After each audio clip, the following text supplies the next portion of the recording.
So for the indoor stove, the first thing you need to make sure is all of the vents are open.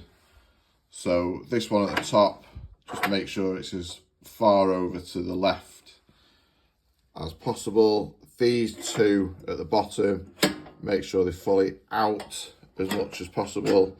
And then the one underneath for the catching the ash, make sure that is as far to the left and as open as possible. And then, similar to the other fires, start with a fire lighter and then put some of the kindling around it,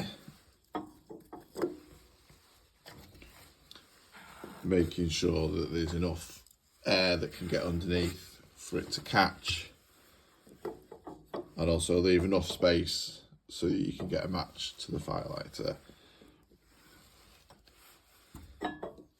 Put a couple of layers of the kindling on, and then the smaller logs, so not the big ones, put those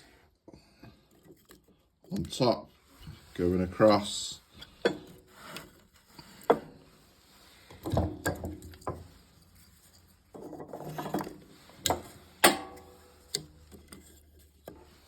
And just build it up.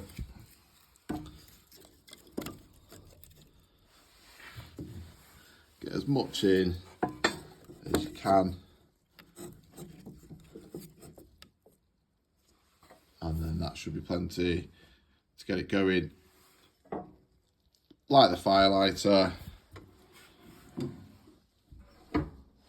close the door, and then that should be fine. The only thing to add with it being in a valley and surrounded by trees, if the air pressure is low, what can happen is the smoke just will not leave that chimney. In that case, give me a shout, because what we need to do, you can get a heat gun to the flue and then that'll draw the air up and then it should be fine. And it doesn't happen very often, but if you do find that you've lit the fire and the smoke isn't escaping, that'll probably be the reason why. Otherwise, it should work.